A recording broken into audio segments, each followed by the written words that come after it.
Ça y est, je suis dans le bus pour aller. Deuxième jour. La photo. Deuxième bus.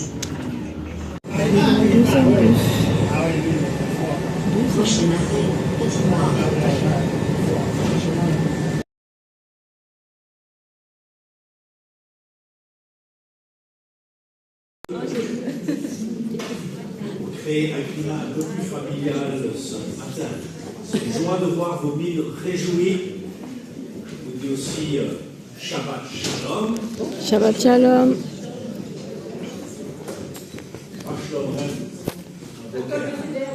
Comment allez-vous ce matin? Alors, on va continuer dans la ligne qui a été imprimée hier soir avec le message d'Andreas Keller. Nous prêchons Christ crucifié et ressuscité avec cette invitation à aller plus haut. C'est Siméon Frémont qui va nous conduire dans ce temps de louange. C'est une joie de t'avoir à nouveau. J'apprécie quand tu es là, j'apprécie ton cœur, et ce que tu donnes et ce que tu investis aussi pour le corps de Christ et le royaume de Dieu. Que Dieu te bénisse. Je vous invite à vous lever si vous voulez, si vous pouvez,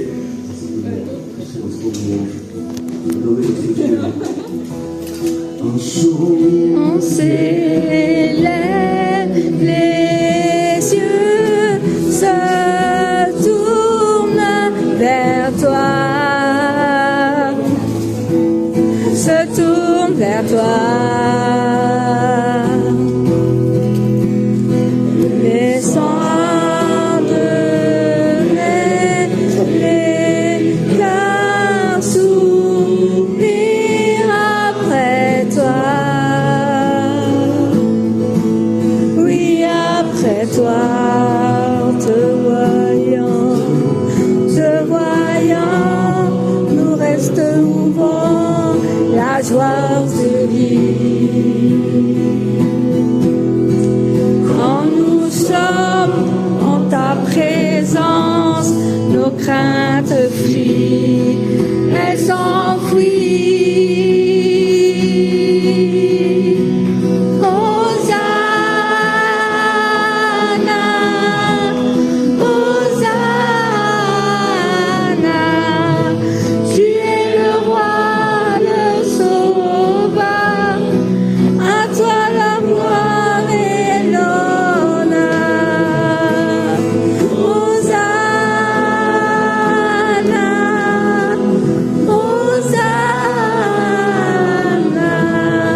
ta vie.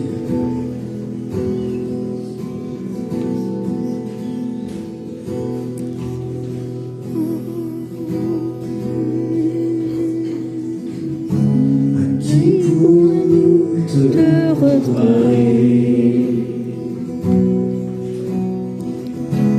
À qui pourrait être ton égal? Pour Toujours je proclamerai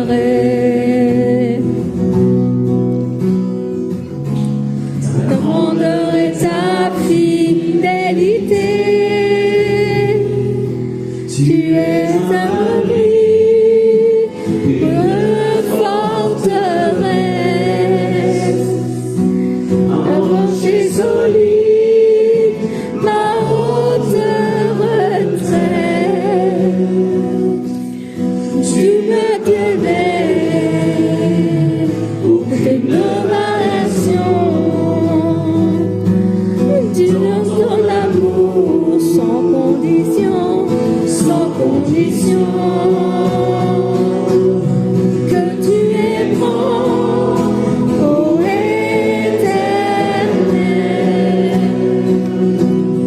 Dieu créateur de l'univers. Jamais tu ne faiblis, jamais tu ne faiblas. Dieu sans limite, Dieu plein de grâce, oh, oh, oh, que tu es bon. Oh,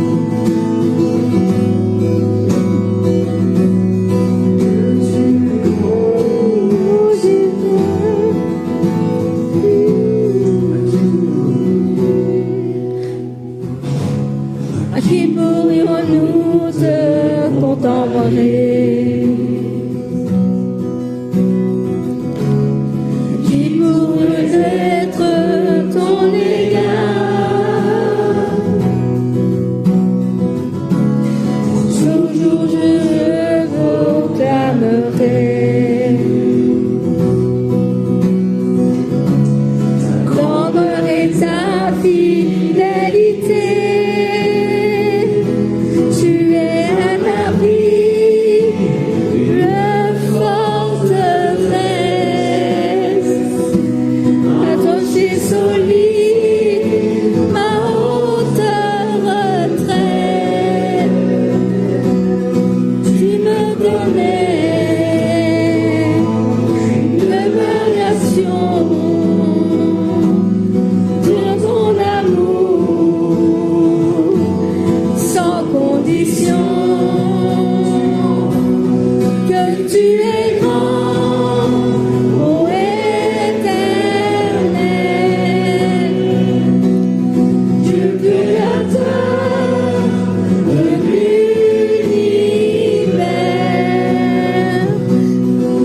Tu es grand, ô éternel,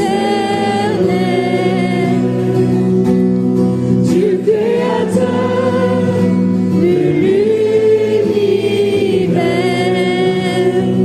Jamais tu ne faiblis,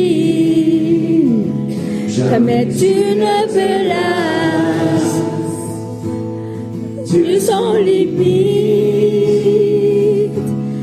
Dieu plein de grâce, oh, oh, que tu es grand, où est éternel, Dieu le créateur de l'univers.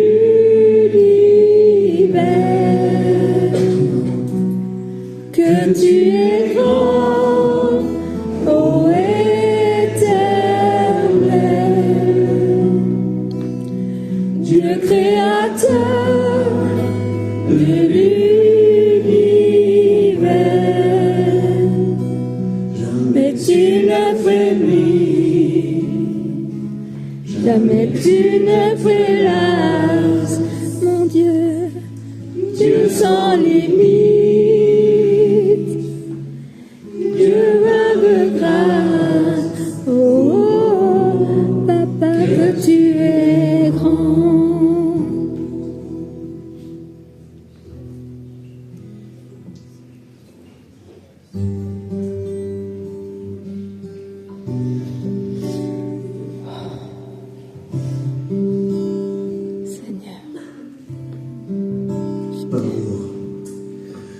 Par amour, Dieu nous a donné Jésus-Christ, son Fils, mort à notre place. Il a porté le péché, la honte sur la croix. Il dit, tout est accompli. Par amour, Dieu nous a donné Jésus-Christ, son Fils, mort à notre place. Il a porté le péché, la honte sur la croix. Il dit, tout est accompli.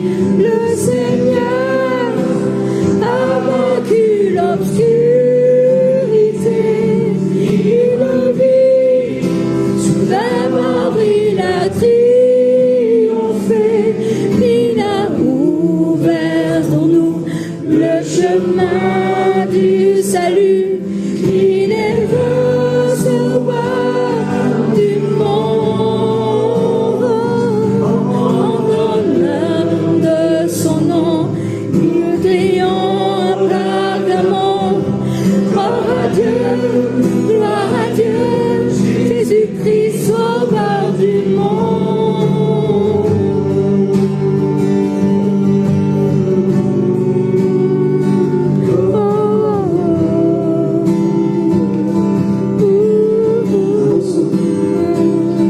Annonçons partout qu'il revient bientôt, réclamer le monde pour sa gloire. Que l'Église acclame le roi qui revient, sans majesté, notre Rédempteur. Le Seigneur a vaincu l'obscurité, il revit, sous la mort il a triomphé, il est roi, il est le sang des cieux, et son nom, Jésus, il est le Messie, il a ouvert pour nous le chemin du salut, il est le sauveur du monde.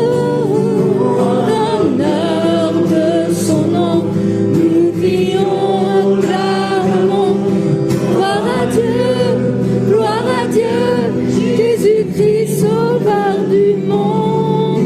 Fais-le ouvert pour nous le chemin du salut, il est le sauveur du monde. En l'honneur de son nom, nous crions et acclamons, gloire à Dieu, Jésus-Christ, sauveur du monde.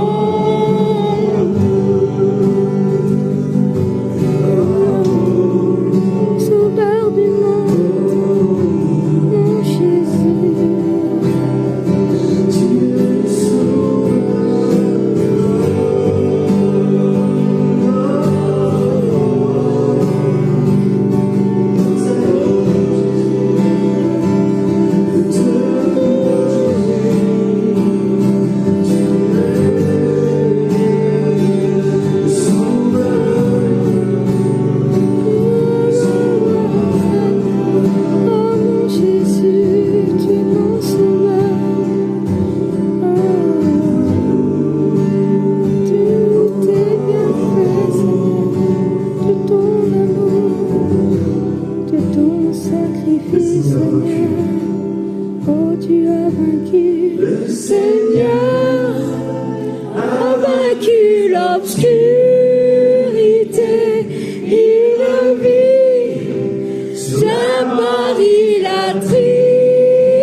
Jésus. Merci pour ta vie donnée. Oh oui, merci Seigneur. Merci. Tu règnes. Sacrifice, Seigneur, je t'aime. Tu as vaincu la mort.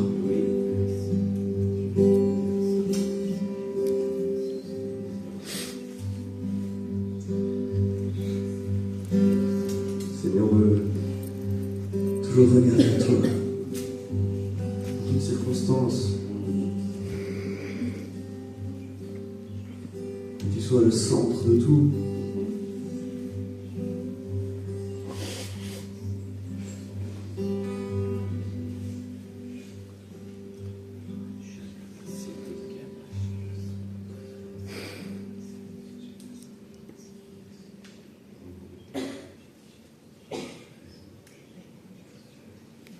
Jésus, je veux que toi, Quand le soleil se lève, quand le soleil se lève, qu'il n'y a que sur mes lèvres le nom de mon Jésus. Oh Jésus,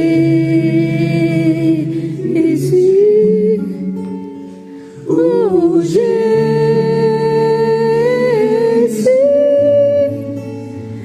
je n'aurais fait rien de plus que mon Jésus.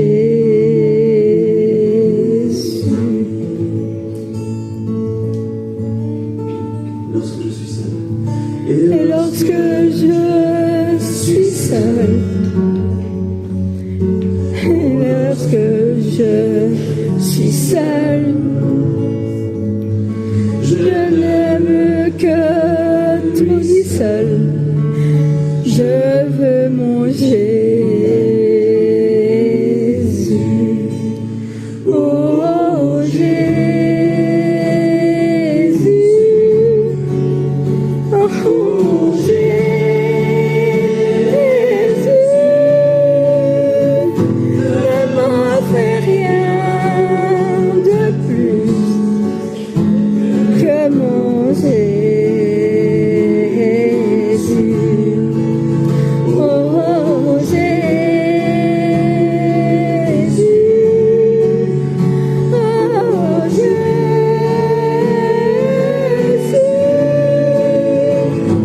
Ne m'en fais rien de plus que mon Jésus.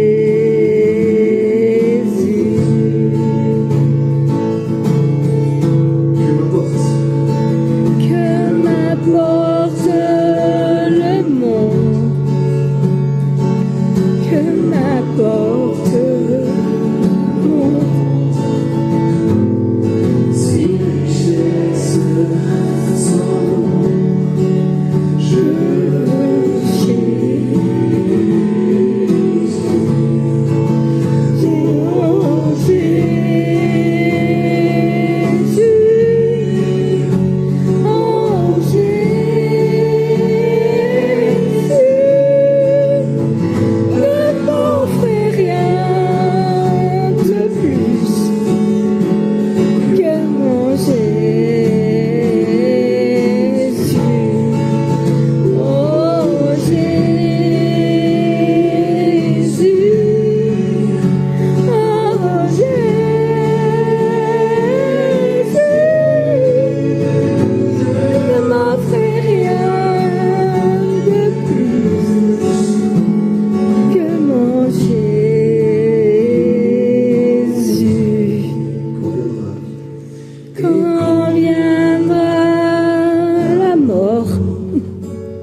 Et quand viendra ma mort, que mon chant soit encore. Donnez-moi mon Jésus. J'ai osé Jésus. Oh Jésus.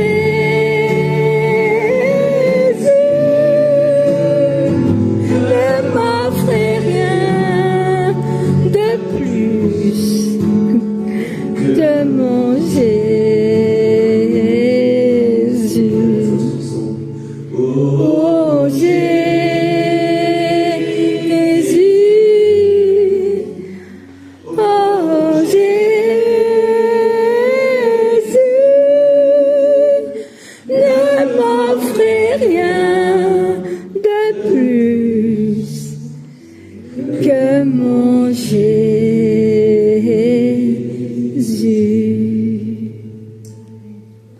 Amen. Mon Jésus.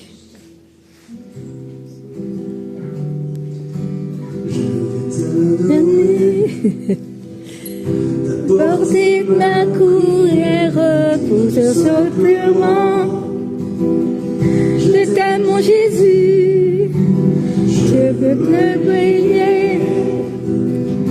Le tomber le mystère du roi crucifié. De mon salut, vivre près de toi. Je veux t'attacher à faire ce qui te plaît. Vivre près de toi. C'est de ma présence que mon âme est comblée. Amen. Je peux t'adorer. Amen. De porter ma prière. Je te simplement. Oh, je t'aime, mon Jésus. Je veux te livrer. Et remplir le mystère du croix crucifié. De mon salut, vivre près de toi. Si tu savais, je veux m'attacher à faire ce qui te plaît. Vivre près de toi. C'est dans ta présence que mon âme est comblée. C'est ton sacrifice qui fait tomber les chaînes pour te rendre esclave de Jésus-Christ. Je veux t'oublier et me nourrir à moi-même pour te rendre moi. Ton Saint-Esprit, vivre près de toi. Je veux m'attacher à faire ce qui te plaît. Vivre près de toi. C'est dans ta présence que mon âme est comblée. Vivre près de toi. Je veux m'attacher à faire ce qui te plaît. Vivre près de toi. C'est dans ta présence que mon âme est comblée. C'est dans ta présence que mon âme est comblée. C'est dans ta présence, Seigneur, que mon âme est comblée. Présence que mon âme est comblée.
que mon essaie de tout.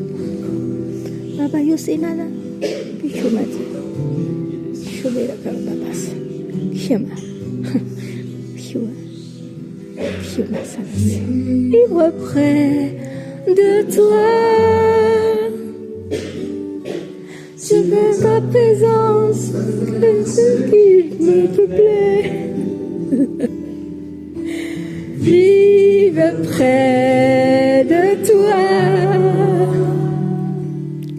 C'est dans ta présence que mon âme est comblée. Amen.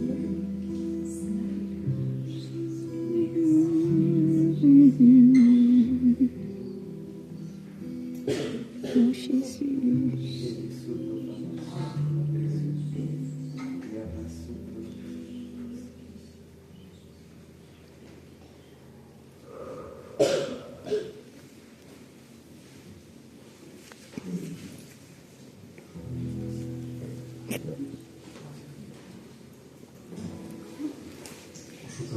Ensemble.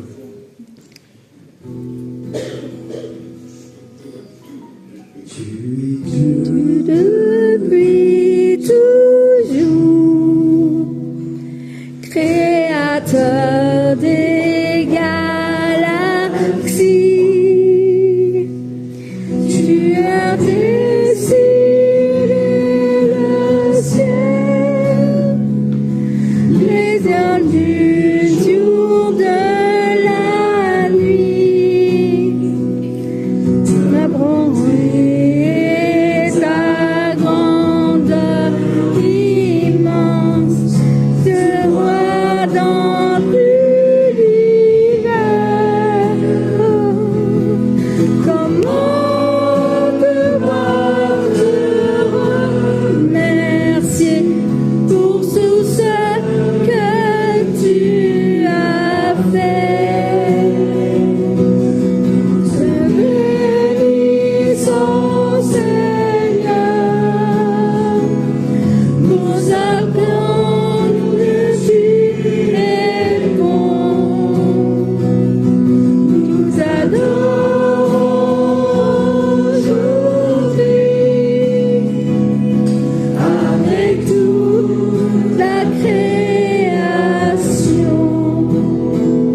Merci Siméon, trop fier de toi.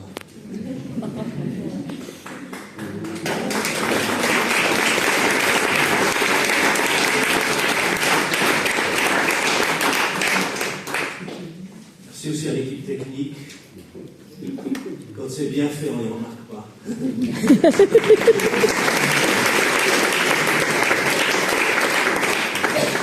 Quand c'est mal fait, c'est une perturbation constante, à la fois pour l'auditoire et pour ceux et les intervenants. Donc, un grand merci à vous. Je vous présente quelques livres avant d'inviter l'orateur. Un livre de Norma Parrish Archbold, Les montagnes d'Israël, la Bible et la Cisjordanie. On a tant d'opinions sur le sujet, mais jamais personne n'a vraiment creusé, quoi. Et si on se contente à rabâcher les slogans du Hamas, on n'ira pas très très loin. Donc, c'est un livre excellent, bien documenté, avec des dates, des fêtes, et puis surtout basé sur la parole de Dieu, mise en relation avec les dates historiques et les fêtes, certaines décisions de l'ONU, etc. Un livre que je recommande vraiment et qui apporte un éclairage extraordinaire. Un deuxième livre, je n'ai plus trop à présenter, mais c'est peut-être de saison, parce qu'on arrive sur le jeûne fédéral, Si mon peuple, ce que Dieu attend. Un livre basé sur 2 Chroniques 7-14, pour les plus anciens, vous vous souvenez peut-être qu'il y a eu des tournées sur le thème de Si mon peuple s'humilie, une invitation à se rassembler pour louer Dieu, intercéder, s'humilier devant lui et vivre des temps d'unité. Et puis, un dernier livre aussi que je présente, parce que j'ai vu l'auteur parmi nous, je sais pas, il se cache, Annette Courvoisier, un appel, un choix, une vie, au travers d'histoires très très concrètes, au travers de récits d'une vie d'une simple femme qui est partie de la Suisse, en obéissance au Seigneur, des choses se sont extraordinaires, se sont déroulées. Et c'est un encouragement aussi à se dire, pourquoi pas moi ? Donc, c'est les livres que je vous recommande à la librairie tout à l'heure. Alors, c'est une joie pour moi de vous présenter l'orateur qui est déjà venu, c'est sa 3e. Ah oui. Merci Sylvain. Quelqu'un veille au grain. Avant cela, avant de présenter l'orateur, on va recueillir une super offrande ce matin. Alors, on se pose chaque année la question. Attendez. Une minute. Je ne veux pas prêcher sur l'offrande et les dîmes, mais il faut quand même que vous sachiez, chaque année, on se pose la question, Seigneur, est-ce qu'il faut qu'on reconduise ces séminaires? Parce que honnêtement, dans une journée comme ça, qui fait beau, moi je serais tout aussi bien à la pêche ou sur mon VTT quelque part, dans les bois du Jura, que de venir m'enfermer dans une salle, pour être honnête avec vous. Mais il y a quelque chose de plus fort, je crois que c'est le Seigneur qui l'a mis sur notre cœur, qui fait que venir ici, ce n'est pas un sacrifice. Participer à cela, c'est une joie de servir Dieu. Donc, chaque année, on se remotive, on se relance et on se pose la question, quel système on veut utiliser? Est-ce qu'on va faire des inscriptions? Est-ce qu'on va demander aux gens de remplir des formulaires, d'aller sur notre site? Ou bien est-ce qu'on va juste faire confiance que les frais vont être couverts par les offrandes qu'on va recueillir? Donc, on aimerait que tout le monde soit à l'aise, mais quand même que vous sachiez qu'on dépend un peu de vous, quoi. On compte sur le Seigneur, mais si on vous a avec nous, c'est pas plus mal non plus. Donc, je vous invite vraiment, chacun selon ses moyens, j'ai l'habitude de dire ça. Si vous êtes un étudiant fauché, donnez un peu. Si le Seigneur vous a béni abondamment, donnez un peu plus. Et puis, comme avec la manne, tout va s'équilibrer à la fin. Alors, je vous remercie pour ça. On va prier. Seigneur, merci parce que tu nous as bénis déjà dans la rencontre hier soir. Tu nous as bénis dans la louange, tu nous as bénis par le message d'Andreas Keller. Et nous croyons que dans cette journée aussi, non seulement tu veux nous bénir spirituellement, mais aussi que les frais de ce séminaire, tout ce que cela engage, sont couverts par ta grâce, mais aussi par la générosité du peuple de Dieu. Amen. Voilà, ça c'est fait. On peut passer joyeusement avec les paniers. Merci. Tony Sperandeo, à ne pas confondre avec l'acteur oscarisé italien. Quoique ce matin, il va nous engager à jouer aussi le film de l'histoire du monde avec Dieu dans son message. Il est pasteur de la communauté messianique à Mayan, la source, à Kfar Saba, près de Tel Aviv en Israël. Il est très proche de la jeunesse, il a un cœur jeune, et en tant que pasteur, il travaille aussi aux relations des jeunes croyants franco-israéliens. Il est marié, père de 4 enfants. Tony est un enseignant de grande qualité et voyage à travers le monde pour annoncer sa parole. Alors ce matin, on lui dit Baruch haba, bienvenue, et que Dieu te bénisse. Venir.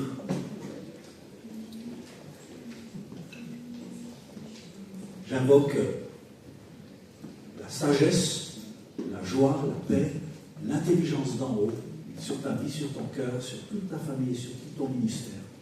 Et dans cette journée, ton ministère au milieu. Amen. Amen. Voilà, je crois que j'ai le microphone, c'est bien. Vous m'entendez? C'est bon? Oui. Voilà, shalom. Shalom, shalom, shalom. Et Shabbat, shalom. Aujourd'hui, nous sommes Shabbat.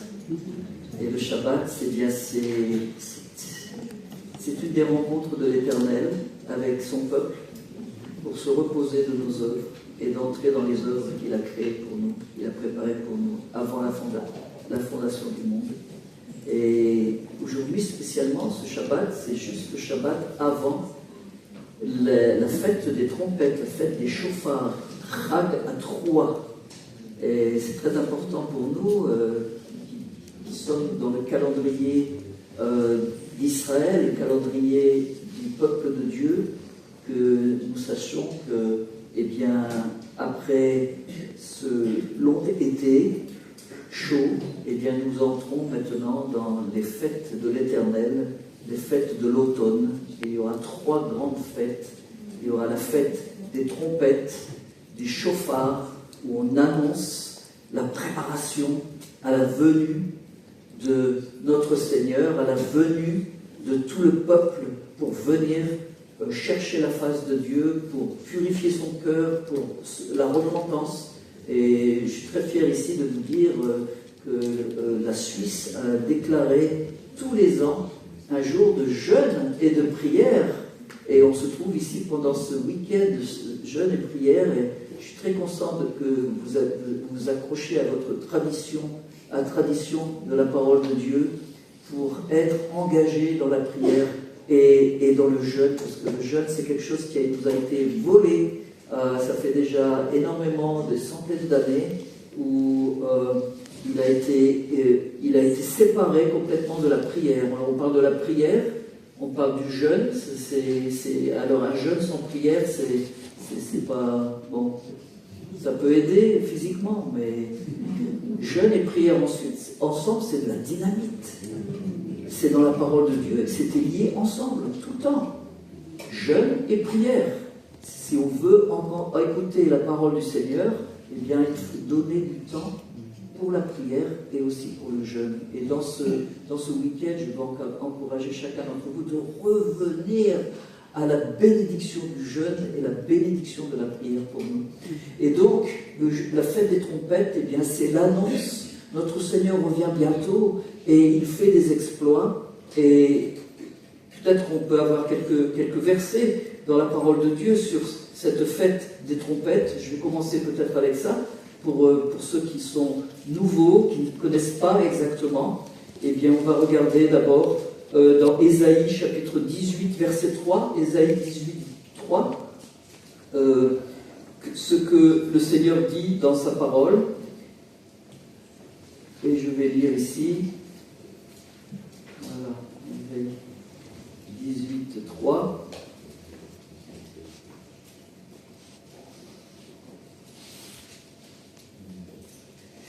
Vous tous les habitants du monde, habitants de la terre, habitants de la Suisse, voyez la bannière qui se dresse sur les montagnes et écoutez la trompette qui sonne. Voilà, c'est un appel. Dieu rappelle ses enfants à venir ensemble pour le trouver, pour le chercher. Écoutez, mon peuple. Dieu a un message pour nous, et c'est toujours à travers le chauffard qu'il retentit et qui annonce que le Seigneur va parler, que le Seigneur va se révéler, que le Seigneur va montrer des choses que nous ne connaissions pas. Parce que vous savez, dans le livre de Jérémie, chapitre 33, c'est ce qu'on appelle le numéro de téléphone du Seigneur.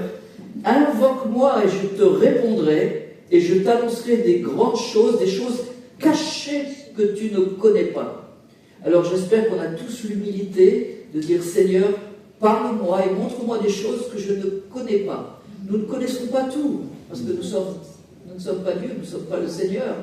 Et il y a des choses que Dieu veut nous révéler à travers sa parole, à travers son esprit. Et donc c'est très important, quand on entend la voix du chauffard, eh bien on sait que Dieu veut nous parler, il veut nous parler à nos cœurs. Le cœur du problème, eh bien c'est le problème du cœur. Et il veut que nous lui appartenions entièrement, pas à moitié, pas 70%, c'est entièrement. Et pour être entièrement à lui, il faut se consacrer, la consécration, s'offrir comme sacrifice devant l'Éternel, donner la chose la plus importante que nous avons. Ce n'est pas l'argent, c'est le temps. Le temps est plus précieux que l'or et l'argent. Et on voit une personne consacrée, c'est une personne qui a donné son temps au Seigneur pour le royaume de Dieu, pour la prière, pour l'intercession, pour l'évangélisation, pour servir son prochain, pour aider, pour se tenir aussi avec le peuple d'Israël qui souffre, et pour se tenir avec les personnes qui sont négligées, les personnes qui sont abandonnées, les veuves, les orphelins, les étrangers, ceux qui souffrent, ceux qui crient au Seigneur parce que le Seigneur est proche des gens qui ont le cœur brisé. Et on va lire aussi un autre chapitre dans Ésaïe 27, au verset 12 et 13, où on voit ici, Ésaïe 27, 12 et 13, que le Seigneur parle à travers aussi son chauffard, à travers, en ces temps-là, l'Éternel secourra des fruits depuis le cours du fleuve jusqu'au torrent d'Égypte. Et vous serez ramassés un à un, enfants d'Israël. En ce jour, on sonnera de la grande trompette, et alors reviendront ceux qui étaient exilés du pays d'Assyrie, on en parlera ce matin de l'Assyrie, ou fugitifs du pays d'Égypte. Et ils adoreront l'Éternel sur la montagne sainte à Jérusalem. Voilà. Et ensuite, nous avons dans le Nouveau Testament, nous avons les versets qui annoncent justement ce chauffard, cette trompette qui parle en fait du retour de notre Seigneur. Et je vais lire dans le 1 Thessaloniciens, chapitre 4, il est dit ici au verset 16, « Car le Seigneur lui-même a un signal donné à la voix d'un archange, à un son de la trompette de Dieu, descendra du ciel, et les morts en Christ ressusciteront premièrement. » Et cet appel de la trompette, c'est un appel du chauffard, c'est un appel à venir au Seigneur et de se préparer. Donc, dans la tradition juive, eh bien, cette fête des trompettes annonce en fait que dans 10 jours, il y aura le Yom Kippour, le jour du grand pardon, où c'est le jour le plus saint, le plus sacré pour le peuple d'Israël, où chaque personne jeûnera et priera pendant 24 heures pour demander le pardon des péchés. Et donc 10 jours après la fête des trompettes, il y aura la fête de Yom Kippour, la fête ou la déclaration de Yom Kippour. Et même pour les Juifs qui ne sont même pas religieux, qui ne vont jamais dans les synagogues, eh bien une fois dans l'année, ils vont aller dans ces synagogues. Il n'y a pas de transport en commun, la vie s'arrête.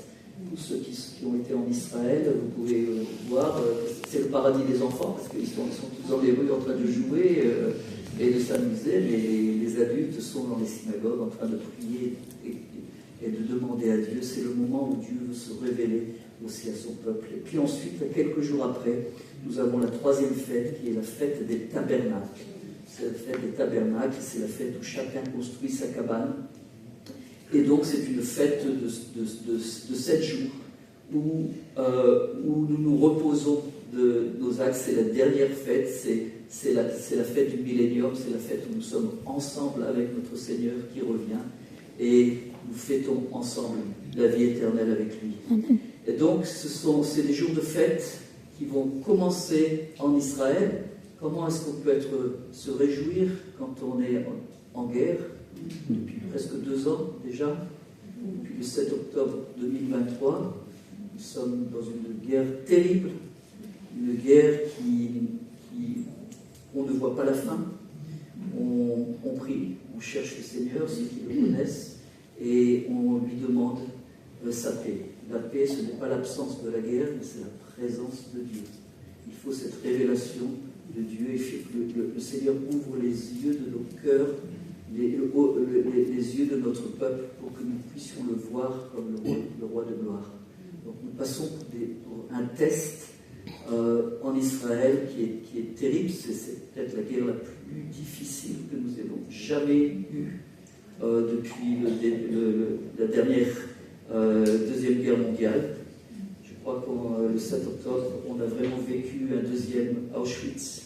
Et je peux parler que ce traumatisme du 7 octobre était encore plus difficile pour les Israéliens qui habitaient dans leur propre pays. On avait notre propre gouvernement, on avait une armée qui était censée nous protéger. Et voilà que l'ennemi est entré et qu'il a envahi nos villages, qu'il a vraiment blessé, détruit, tué, massacré d'une barbarie atroce. Et vous connaissez ce qui s'est passé le 7 octobre, où énormément de personnes ont perdu la vie. Les otages ont été pris à Gaza, 250, il en reste encore 48 qui doivent être rendus. Peut-être une grande partie sont déjà décédés, mais on a besoin de leur corps pour les familles, pour qu'on puisse faire le deuil de qui ils sont. Et puis aussi, il y a des personnes qui sont encore vivantes, qui sont les rescapés de cette deuxième Shoah qui s'est passée le 7 octobre 2023.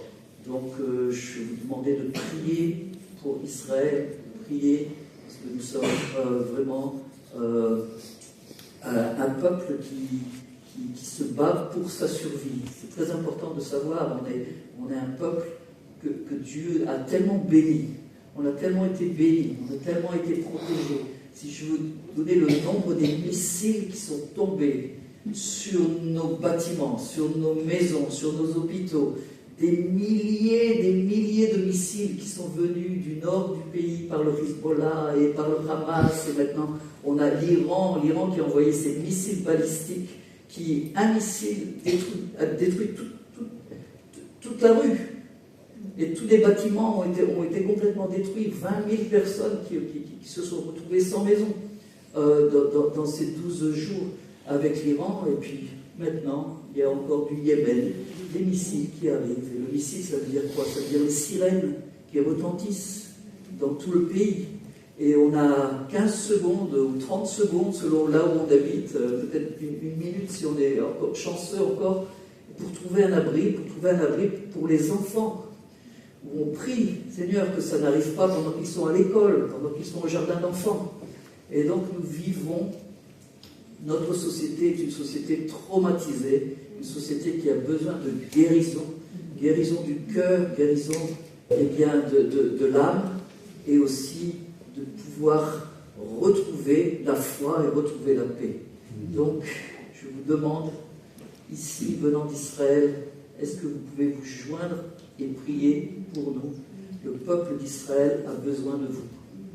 Et le peuple d'Israël, qui n'est pas seulement en Israël, il y a seulement la moitié de tous les juifs du monde entier qui habitent en Israël, 7 millions, mais il y a encore 7 millions de personnes dispersées, la diaspora, qui doivent encore revenir.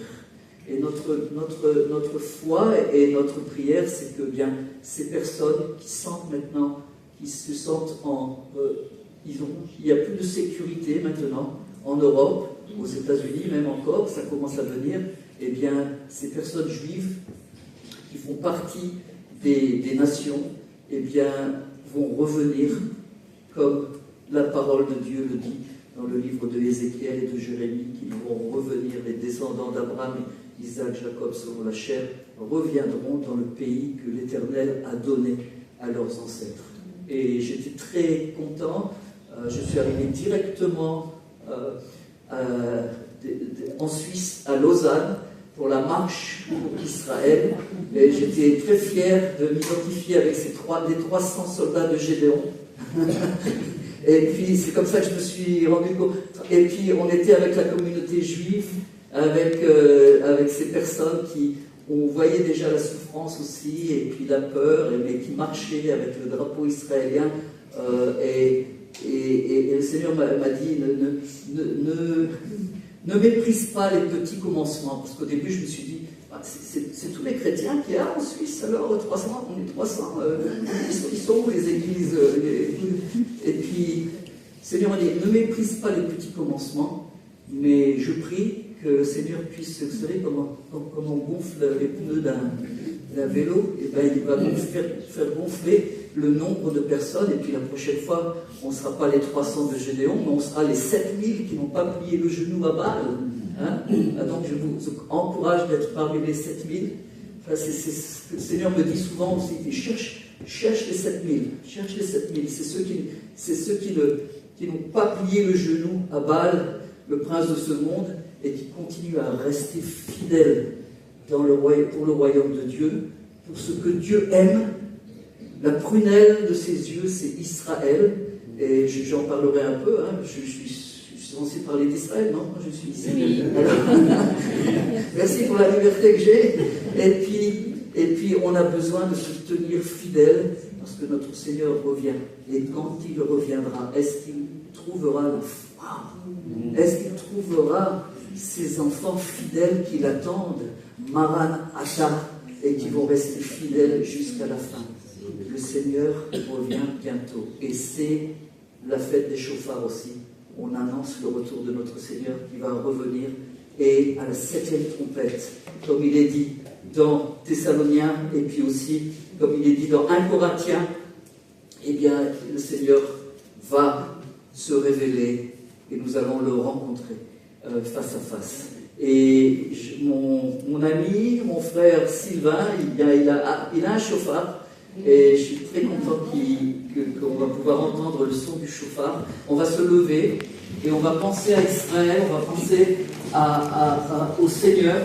Et je voudrais simplement vous rappeler que le drapeau d'Israël, eh bien, c'est le drapeau de la réconciliation entre le ciel et la terre. Regardez, c'est le drapeau d'Israël, le drapeau national d'Israël. Vous avez 2 bandes bleues, Shamaïm, les cieux, et Maïm, la terre, l'eau, et entre deux, il y a cette étoile, cette belle étoile avec 2 triangles, un triangle vers le bas qui monte vers le haut, c'est l'homme. Nous sommes créés en 3 dimensions, nous avons un corps, nous avons une âme, et nous avons un esprit qui est pointé vers le Seigneur, et ensuite, le 2e triangle qui descend, eh bien, c'est notre Dieu qui est un. Shema Israël Adonai, nos dieux, Elohenu, nos seigneurs sont un. Alors c'est l'unité, et il y a le Père, il y a l'Esprit de Dieu, et il y a la parole de Dieu, le Fils de Dieu qui s'est fait chair et qui est descendu. Et ça, c'est l'image, cette Magen David, cette étoile de David, c'est le plan de Dieu.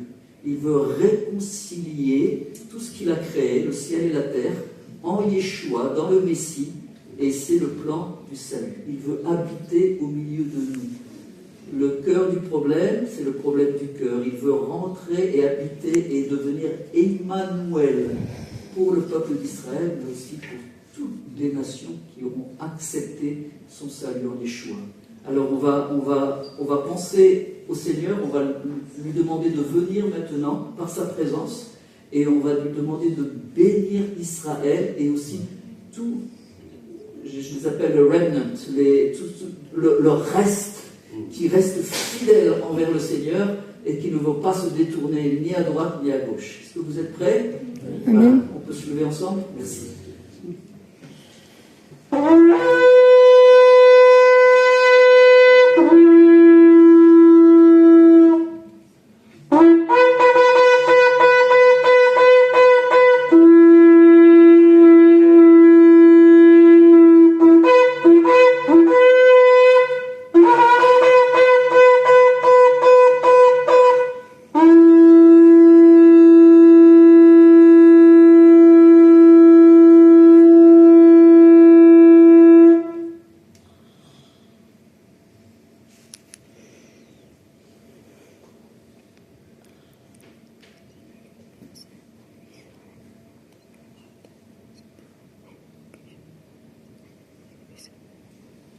Écoute Israël, l'Éternel est un.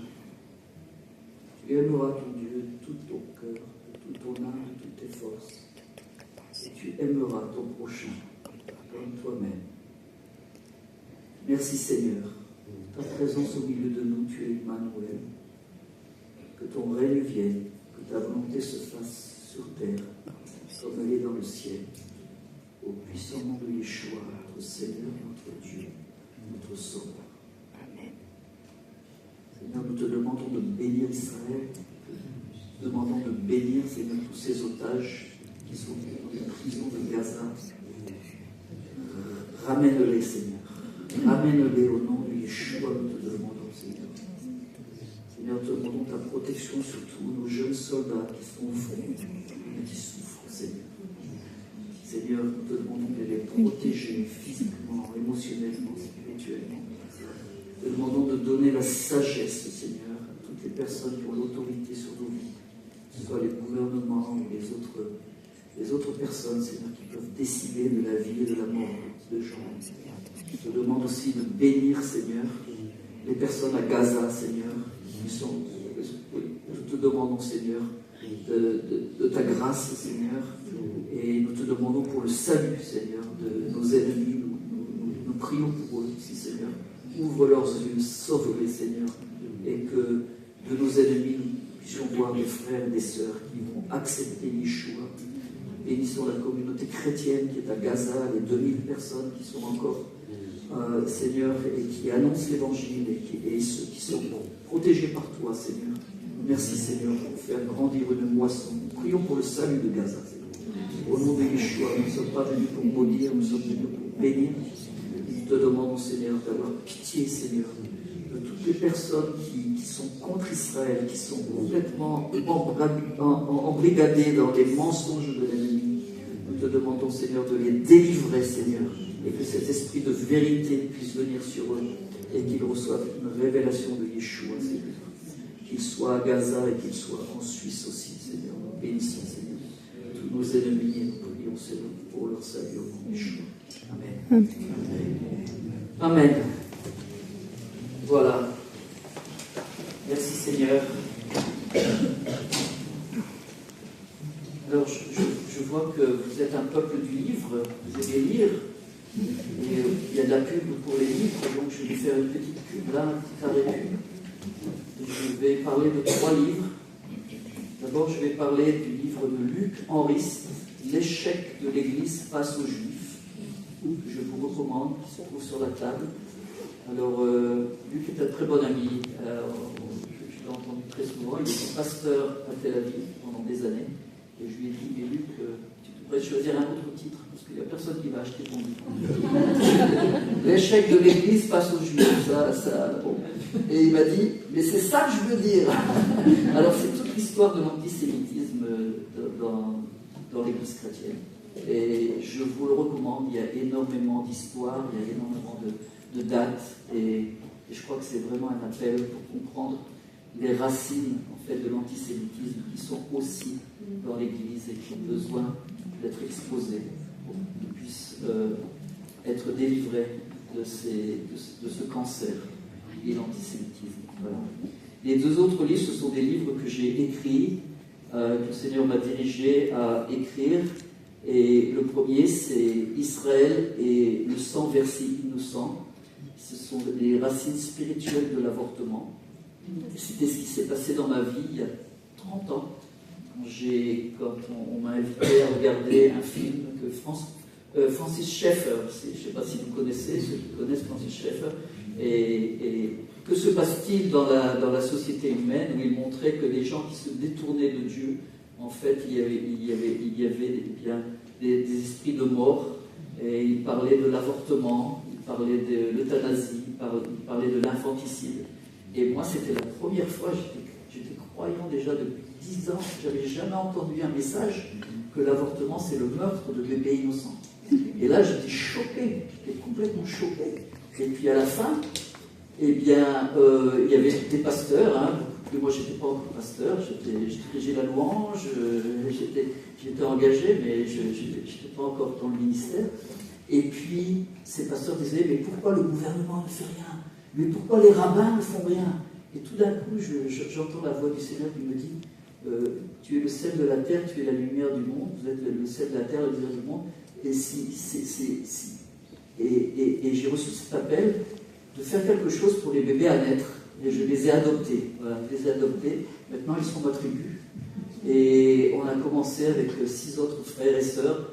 On a commencé un ministère qui s'appelle Be'ad Chaim pour la vie, où on a des centres pour éduquer les personnes, protéger les bébés à naître, à les encourager. On donne de l'aide matérielle aussi, bien sûr, parce que c'est pas toujours facile, mais aussi spirituelle, émotionnelle. Et à travers ça, on a eu énormément de personnes qui sont venues à la fois, des personnes qui ont gardé leur bébé, même des personnes qui ont fait des mauvais choix et qui ont décidé de laisser leur bébé être tué.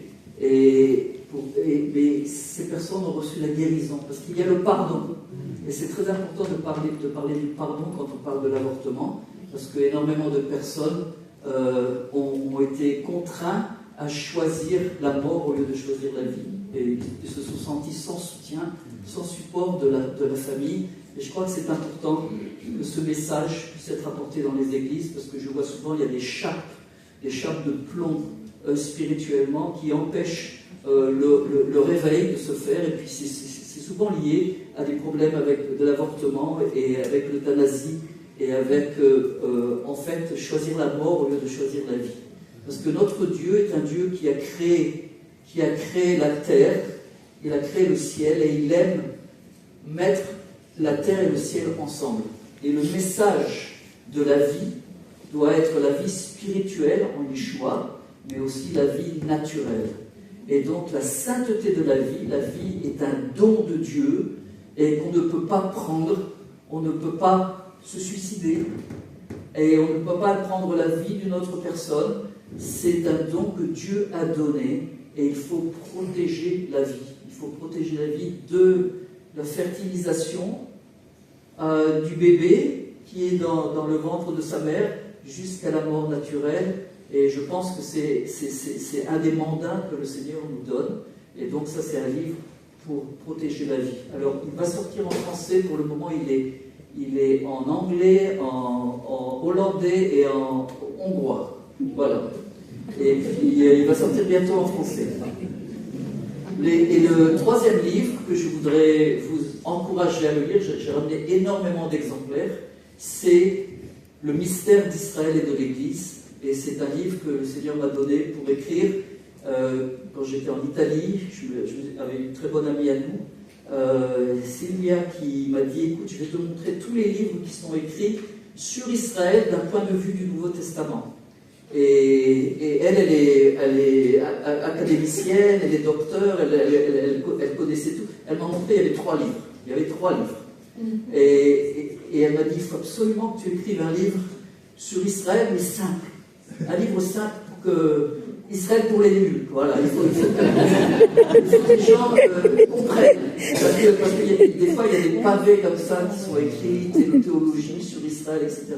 Et j'ai dit, Seigneur, si tu me donnes du temps, parce que moi je suis pasteur à temps complet, on a plusieurs assemblées, je parlerai un peu de nos assemblées, mais Seigneur, si tu me donnes du temps, j'écrirai ce livre. Et le Seigneur m'a donné 10 jours, et je suis allé en Italie, et on a écrit avec Sylvia, on a écrit ce livre en italien d'abord, il est sorti d'abord en italien, la langue de mon père. Et puis, voilà, c'est un livre avec 12 chapitres et qu'on utilise pour faire des études bibliques. Et je fais aussi les séminaires avec ce livre. C'est-à-dire toute la journée, c'est à peu près 8 heures d'enseignement avec ce livre, les 12 chapitres. Et c'est la base de la base. Et les gens maintenant me demandent, je l'ai écrit il y a 10 ans, les gens me demandent est-ce qu'on peut le... Alors on réimprime, et puis j'en ai beaucoup ici. Je vous le recommande pour vous, mais aussi pour des gens que vous voulez sensibiliser par rapport à Israël. Et c'est très simple, vous allez voir, une fois que vous ouvrez le livre, tout devient clair. Tout devient clair, voilà. Alors, est-ce que j'ai fait une bonne publicité? Vous avez... Alors, je vous présente mon équipe. Mon équipe, c'est une équipe d'intercesseurs. Ils viennent de très loin. Et ils viennent de Toulouse et de Perpignan. Ce sont des Catalans.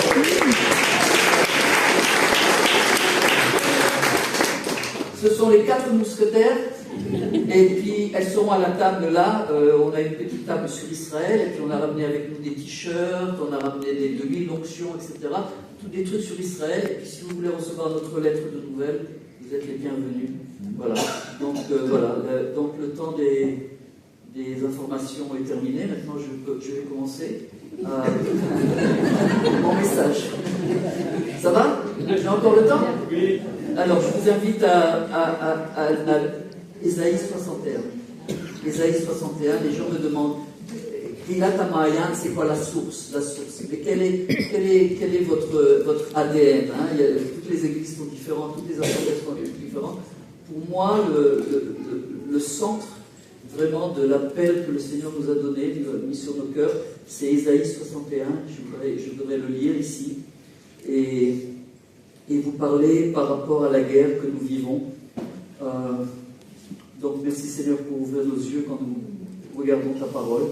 Parle à nos cœurs, Seigneur, maintenant. Ésaïe 61, verset 1. L'Esprit du Seigneur, Wa Adonai Alai, l'Éternel, est sur moi.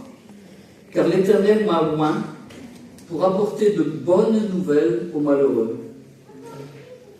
Il m'a envoyé pour guérir ceux qui ont le cœur brisé, pour proclamer aux captifs la liberté et aux prisonniers la délivrance, pour publier une année de grâce de l'Éternel et un jour de vengeance de notre Dieu, pour consoler tous les affligés, pour accorder aux affligés de Sion. Sion, c'est un nom pour Jérusalem. Sion, d'après le livre de Samuel. Accorder aux affligés de Sion pour leur donner un diadème au lieu de la cendre, une huile de joie au lieu du deuil, un vêtement de louange au lieu d'un esprit abattu, afin qu'on les appelle les térébintes de la justice, une plantation de l'Éternel pour servir à sa gloire. Et je lis le verset 14. Ils rebâtiront sur d'anciennes ruines, ils relèveront d'antiques décombres, ils renouvelleront les villes ravagées, dévastées depuis longtemps. Et verset 5, ça c'est pour vous. Des étrangers seront là et feront paître vos troupeaux. Des fils de l'étranger seront vos laboureurs et vos vignerons. Mais vous, on vous appellera sacrificateur de l'Éternel, on vous nommera serviteur de votre Dieu. Amen. Donc ces paroles sont très puissantes, sont très très fortes. Et pendant la guerre du 7 octobre, on était tous sous le traumatisme, et sur qu'est-ce qu'on fait maintenant? On était dans la prière, dans l'intercession. Dans nos cultes, on a complètement transformé ce qu'on faisait avant. Il y avait avant la guerre, avant le 7 octobre, maintenant il y a pendant le 7 octobre, parce que les gens sont encore dans le 7 octobre. C'est ce que je peux vous dire. La plupart des Israéliens sont encore dans le 7 octobre. Et donc il y a énormément de tragédies, il y a des gens qui ont perdu des êtres proches, il y a des gens qui sont traumatisés. Donc dans nos assemblées, la première chose qu'on fait, c'est on doit se fortifier dans l'Éternel. Se fortifier dans l'Éternel. Vous vous souvenez de l'histoire de David quand il était à Ziklag, où les ennemis ont pris les enfants et les femmes et ils sont partis et tous les amis de David voulaient le tuer parce qu'ils le condamnaient en fait. Il a dit, et David s'est fortifié dans l'Éternel, et le Seigneur lui a donné une stratégie pour détruire les ennemis, pour reprendre les femmes et les enfants et de ramener tout ce qui allait. Donc le Seigneur lui a donné une stratégie après qu'il s'est fortifié dans l'Éternel. Et donc nous, dans nos cultes, quand on se rencontre ensemble, la première chose, c'est d'abord la louange et l'adoration. On est assis sur le trône, on est assis en haut, plus haut, plus haut, plus haut, plus haut, plus haut. On est assis avec lui dans les lieux célestes. C'est-à-dire on n'est pas dans la guerre, dans les nuages de la guerre, dans le désespoir, mais on monte avec lui. Seigneur, nous sommes assis dans les lieux célestes, c'est toi qui contrôles, c'est toi qui es roi, c'est toi qui brise en fait l'arche et qui brise et qui détruit les chars, c'est toi qui mashbit milchama, c'est dit dans le psaume 46, c'est toi qui donnes le Shabbat à la guerre. Voilà, mashbit milchama du mot Shabbat, c'est toi qui amène le Shabbat à la place de la guerre. Et donc, on a besoin d'être assis avec lui. Alors ça, c'est l'histoire de 4 ouvriers de bâtiments qui sont dans la rue et qui sont en train de faire du ciment. Ils sont en train de préparer du ciment.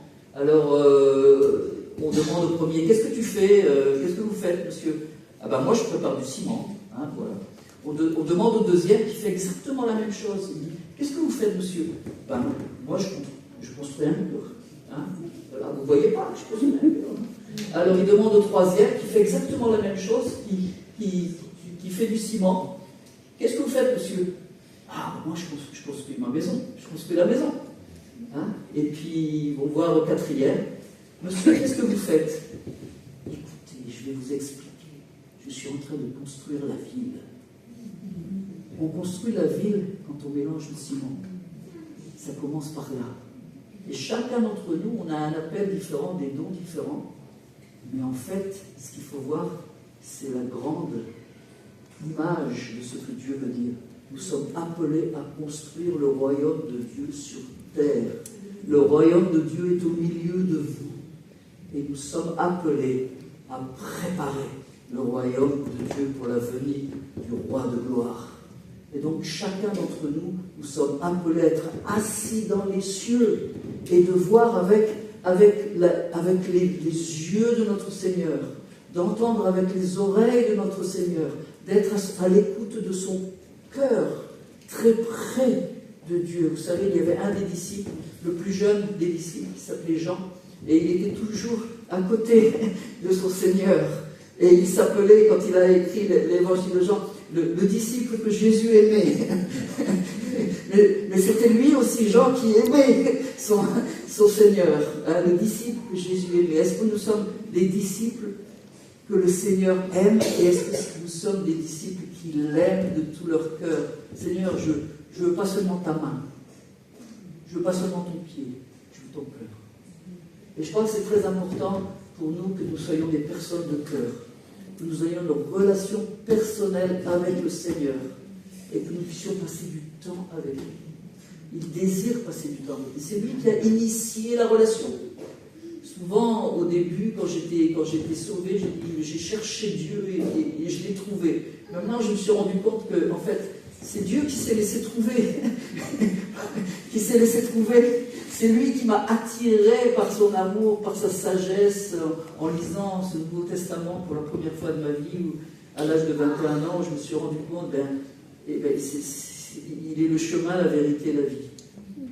C'est lui qui initie la relation. Et c'est lui qui veut passer du temps avec nous.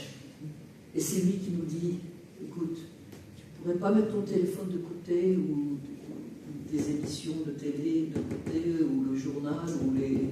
Il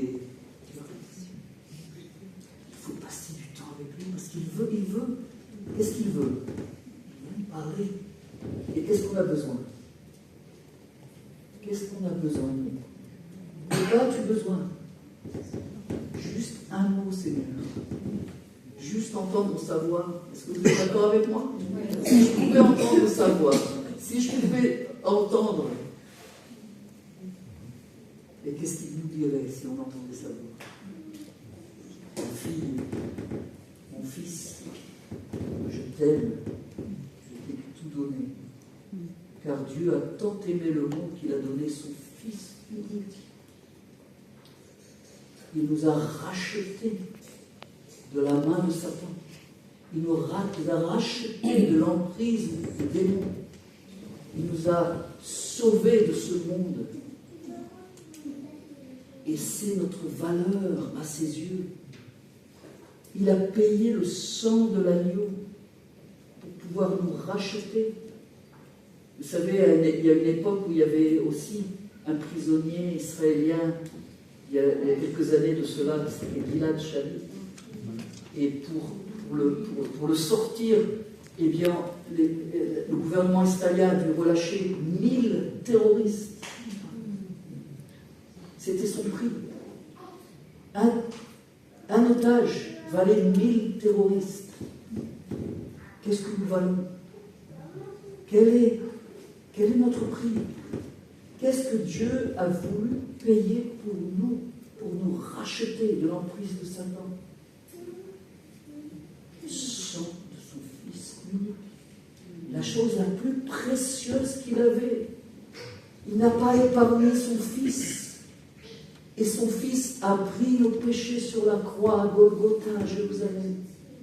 Et il est mort, crucifié. Mais il est ressuscité et vit au milieu de nous. Et chaque fois qu'on se regarde dans le miroir, dans la glace, qu'est-ce qu'on pense de nous-mêmes? Souvent, on a l'ennemi qui nous ment. C'est un menteur, un voleur, un meurtrier. Et à chaque fois, il va essayer de dire « Oh, tu n'es pas assez spirituel, tu n'es pas assez comme ceci, pas comme cela. » Et c'est toujours les accusations. C'est un accusateur. Dans le tribunal, il y a un juge.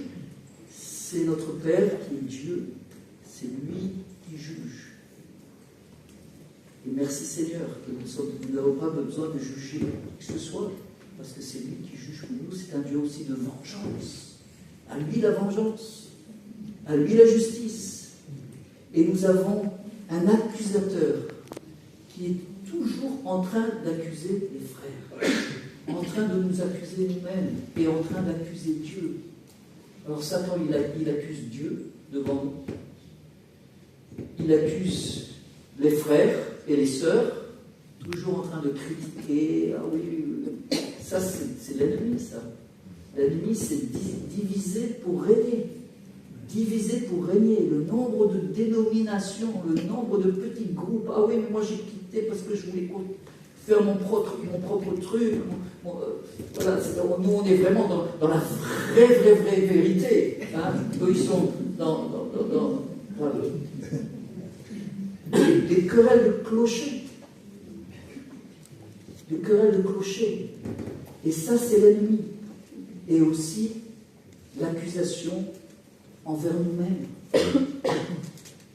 Nous faire rappeler les erreurs de notre passé, les péchés de notre passé. C'est pour ça que le Seigneur veut nous appeler maintenant à nous tourner vers le présent et vers le futur. Le meilleur est toujours pour nous devant. Et quelqu'un a dit une fois, nous sommes crucifiés entre deux voleurs. Crucifiés entre deux voleurs. Le regret pour le passé et la peur du futur. Le regret pour le passé et la peur du futur. Nos deux voleurs. Et souvent, quand on arrive à un certain âge, on commence à réfléchir.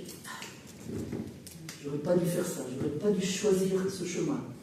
J'aurais dû peut-être me marier avec cette autre femme. Ou aller dans une autre ville. Ou alors j'aurais dû accepter ce poste pour servir le Seigneur. Et il y a des regrets. Et vous savez, les regrets, qu'est-ce que ça fait? Ça nous fait devenir comme des statues de sel. Vous vous souvenez la femme de M. Lot, qui était à Sodome, dans une mauvaise place, mauvais choix. Hein. Mais elle venait juste acheter les meubles à Ikea. Il fallait absolument qu'elle regarde derrière pour voir si la porte était bien fermée. Les regrets pour le passé. Il faut tourner la page. Ça, c'est une chanson de Toulouse. Ça. Il faut tourner la page. Voilà, vous connaissez ça? Hein? Il faut tourner la page. Il faut dire, Seigneur, tu m'as pardonné. Et je reçois ton pardon. Et maintenant, je choisis d'aller de l'avant. Et de marcher avec toi. Le deuxième voleur, c'est la peur du futur. On veut plus bouger. Moi, je ne bouge plus. Je veux rester dans la stabilité. Bon, je suis tranquille, voilà. Mais souvenez-vous d'Abraham, 75 ans, qu'est-ce que Dieu lui a dit? Sors de ta zone de confort, sors de ta ville, sors de ta maison, dans un pays que je te montrerai. Pas de GPS. Il fallait qu'il suive le Saint-Esprit. À l'âge de 75 ans, avec sa femme, ils sont allés dans la terre de Canaan. Et ça, c'est ce que Dieu veut nous demander. Est-ce que tu peux mettre ta confiance en moi, comme Abraham l'a fait? Est-ce que tu peux maintenant dire, je ne suis plus sous la peur du futur, mais je suis dans la paix et dans la foi avec toi?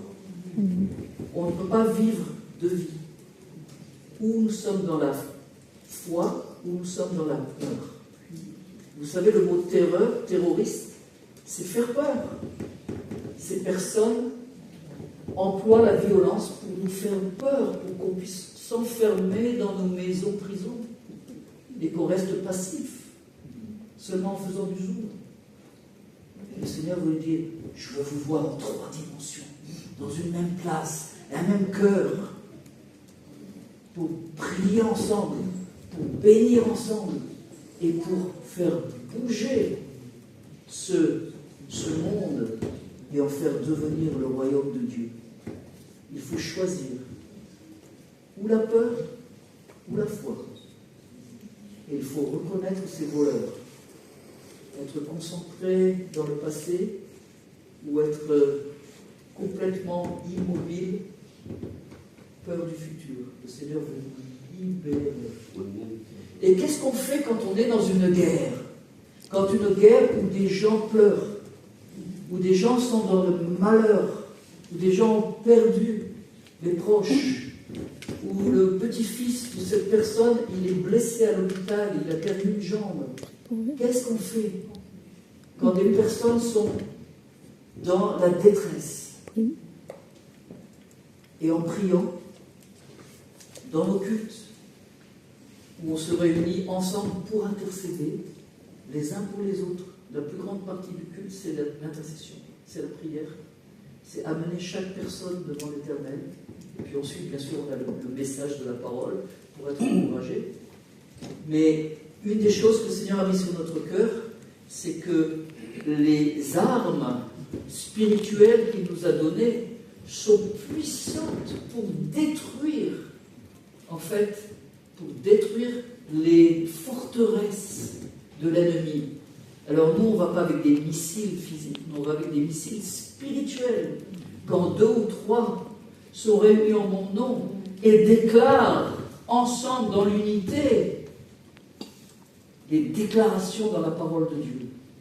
Et avant que je rentre dans Ésaïe 61, parce qu'on a préparé Ésaïe 61, je vais lire simplement le psaume 148, qui est en fait pour les adorateurs, les Lévites, qui sont au premier plan. Et moi, c'est ce que j'ai dit dans mon assemblée. J'ai dit, écoutez, il y a 3 groupes de personnes qui sont les commandos. Vous savez, dans l'armée, il y a toutes sortes. Hein. Il y a les réserves, il y a les commandos. Vous êtes au premier plan. Le premier plan, c'est les adorateurs, c'est les Lévites. C'est eux qui ouvrent les cieux. Et c'est très important d'être assis avec le Seigneur. C'est pour ça que la louange ouvre les cœurs. Voilà. Il est assis au milieu des louanges de son peuple. Et au psaume 149, il a dit, regardez, psaume 149, louez l'Éternel, chantez à l'Éternel un cantique nouveau, chantez des louanges dans l'assemblée des fidèles. Il faut qu'on soit ensemble en assemblée. Ah oui, mais moi ça fait longtemps déjà que j'ai quitté l'église, j'ai plus confiance dans l'église. Bon,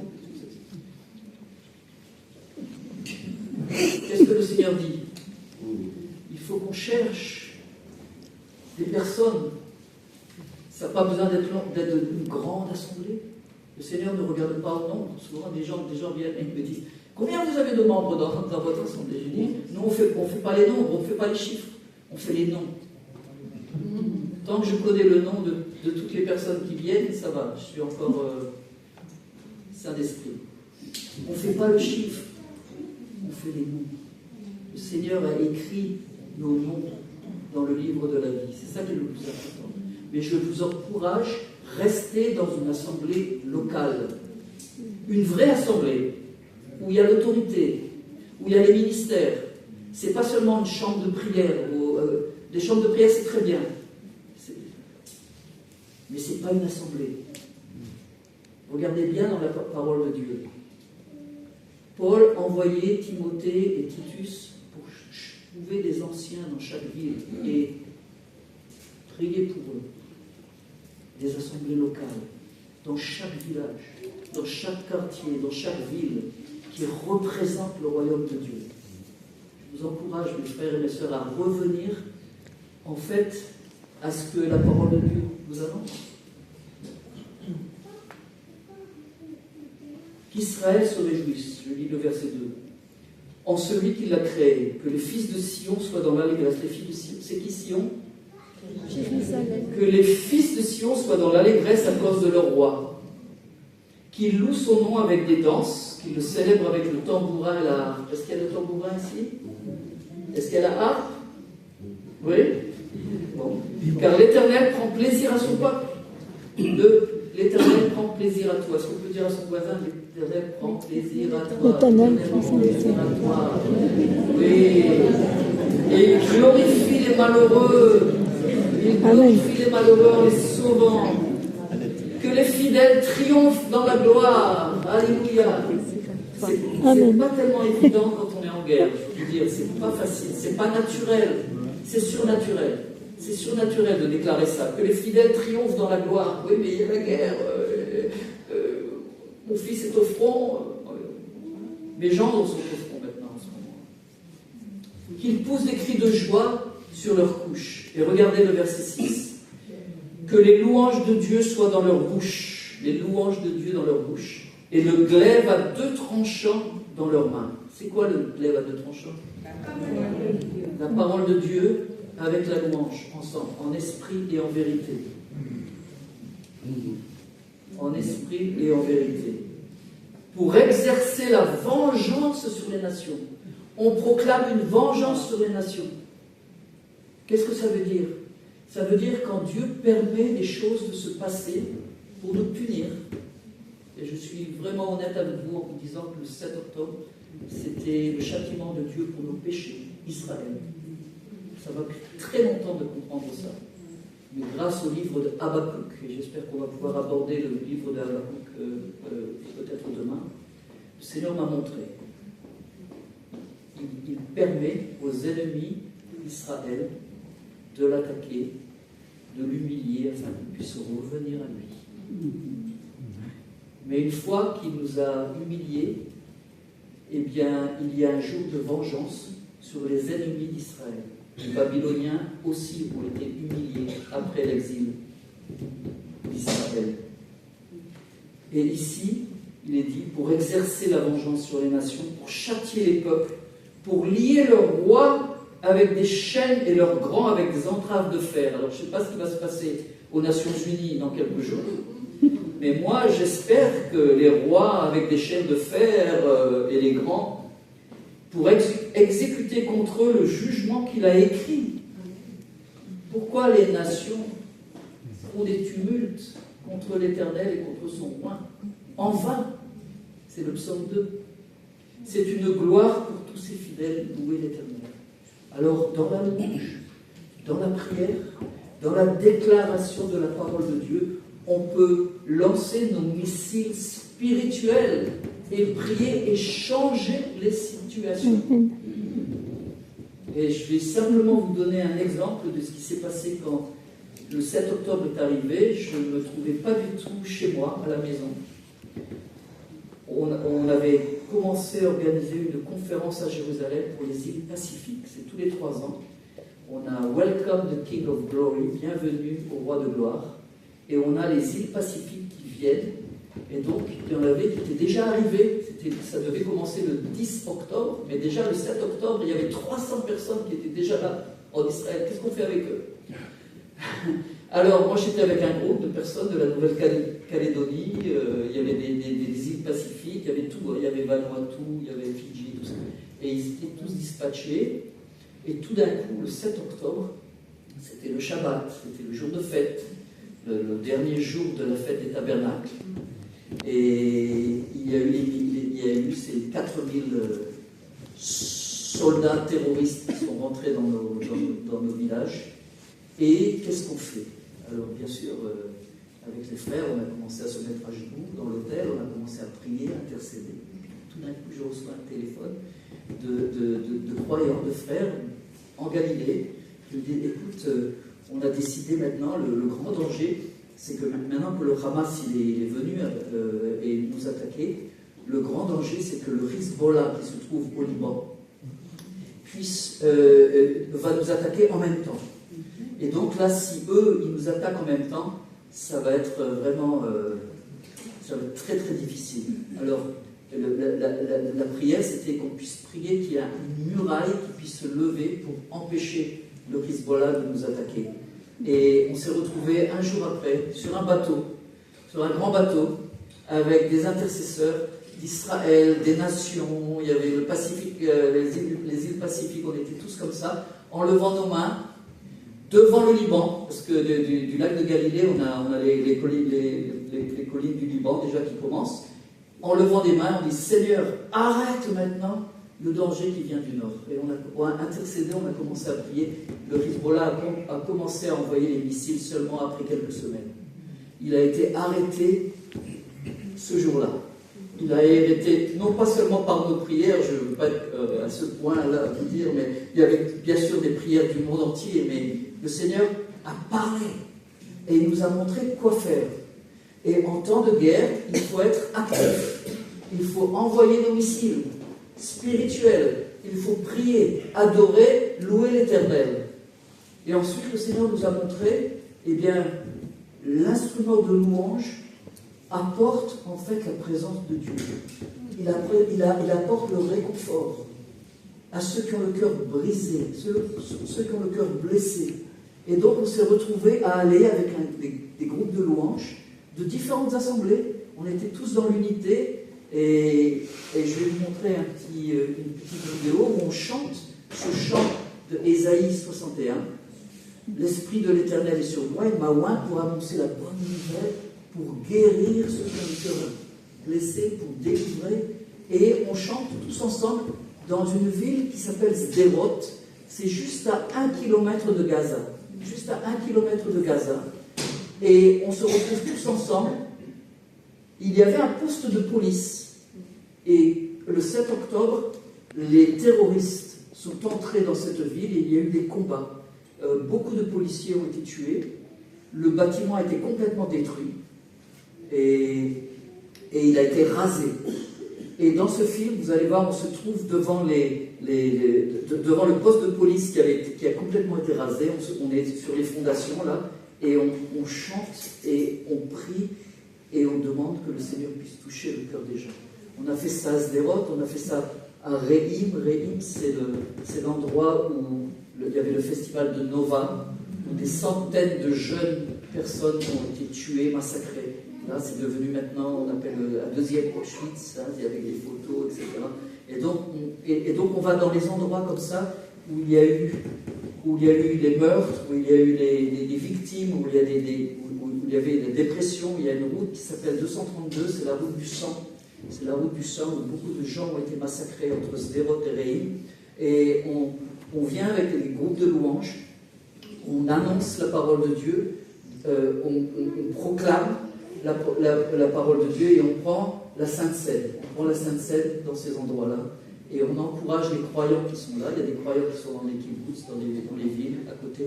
Et donc le ministère, moi je parle aux chantres, je parle un appel dans la musique, dans la louange, dans l'intercession, de venir et de proclamer. Vous pouvez vraiment déclarer, parce que c'est ce qu'on a entendu hier, c'est déclarer dans les cieux, hein, la guerre spirituelle et de ramener la guérison. Voilà. Alors je vais vous demander de... Amen. Alors on va regarder la vidéo, c'est 4 minutes à peu près. C'est bon?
Amen. Amen. La puissance de la louange, de la parole de Dieu, toucher les cœurs blessés, les cœurs meurtris. Et je veux vous dire que dans ces régions-là, nous avons des portes ouvertes dans certains villages. Les gens ont expérimenté des traumatismes, ont perdu le fait de venir et de les écouter. Ils ont besoin de parler. Chaque personne qui est passée par une tragédie a besoin de parler. Et dans notre assemblée, on a une jeune femme qui a une cousine dans un des villages et elle nous a invités à aller voir cette famille. Il y avait 2 autres familles. Donc, on a commencé à s'asseoir avec eux et à passer des heures. Ils nous ont raconté leur vécu. Et c'est ce qu'on a découvert, c'est que les gens ont besoin de parler. La chose la plus importante, c'était de leur prendre les mains et de dire « Je suis avec vous, on est avec vous ». Et à la fin, on a dit on ne peut pas vivre la vie que vous vivez, mais on peut s'identifier avec vous. On va vous savent que nous sommes croyants, Yeshua. La plupart d'entre eux ne sont pas croyants, il y en a même qui sont très séculiers dans ces kibbutz-là. Mais ils ont reçu la prière, et on a pu prier au nom de Yeshua, des bénis. Et les gens ressentent l'amour. La clé, c'est l'amour. Et si vous voulez être effectif dans votre ministère, il faut aimer. Et recevoir cet amour surnaturel. Spécialement Israël, qui est un peuple rejeté déjà. Je l'ai vu quand j'ai marché à Lausanne, j'ai vu les personnes, mes frères et mes sœurs, qui ne sont pas encore croyants, marcher dans la souffrance. L'amour, c'est la clé. Ça ouvre tout le cœur.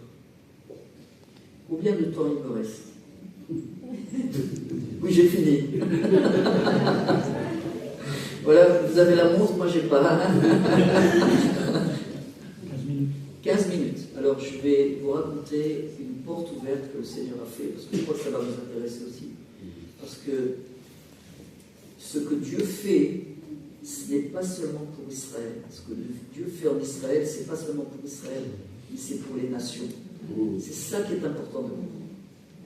C'est ça qui est important de comprendre, et je vais lire, ça fait partie du livre que vous allez acheter bientôt, là.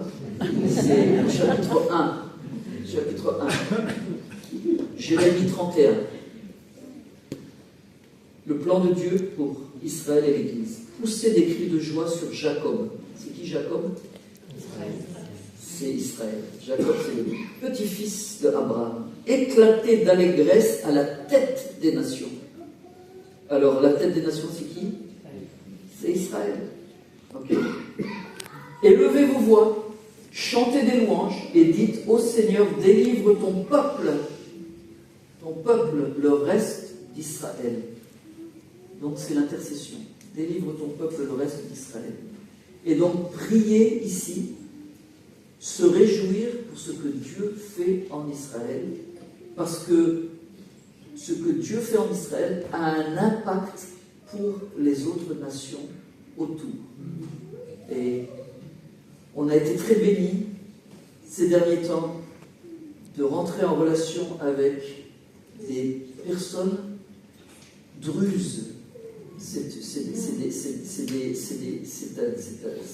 un peuple qui habite dans les montagnes d'Israël, les montagnes du Liban, les montagnes de Syrie, les montagnes de Jordanie, et ils habitent tous dans les montagnes parce qu'ils ont été persécutés. Ils sortent de l'islam il y a 1000 ans. Ils ont une autre religion complètement différente. Ils croient en la réincarnation. Ils ont une religion très spéciale, mais ce sont des gens qui sont fidèles à une certaine façon de vivre et de se comporter. Et il y a énormément de Druzes qui habitent en Israël, 170 000 personnes, et la plupart de ces Druzes en Israël font le service militaire. Ce sont citoyens israéliens, beaucoup sont même officiers, et donc c'est des personnes avec qui on a énormément de relations avec eux. Et on s'est retrouvés, il y a 1 an exactement, il y a eu un missile du Hezbollah, du Liban, qui est tombé sur le Migrash Kadoregel, le terrain de foot, voilà, le terrain de foot qui a tué 12 enfants. Et nous, on avait déjà des relations avec ces familles, puisqu'on les connaissait depuis des années. Et quand ces 12 enfants ont été tués, le Seigneur nous a parlé, nous a montré, il faut absolument que vous puissiez aller là-bas et déclarer votre amitié, votre soutien. Alors on est venu avec un groupe de personnes et on avait un musicien qui avait une flûte de pan. Et il est rentré dans une des maisons, il a commencé à jouer une mélodie. La flûte de pan, les gens étaient en larmes. Les gens étaient en larmes. On est venu vous apporter le réconfort du Seigneur. Et il a joué comme ça.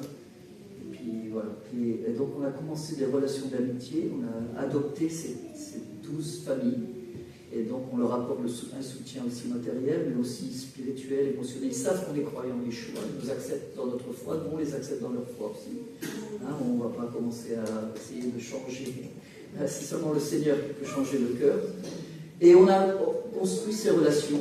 Et dans notre assemblée, on a un centre, des ateliers de guérison par la créativité. C'est-à-dire qu'on a des personnes qui sont formées pour aider les personnes à exprimer leurs émotions. Parce que souvent c'est très difficile de parler, mais en faisant de la créativité, de la poterie, de la peinture, on exprime ses émotions et à travers ça on arrive à recevoir.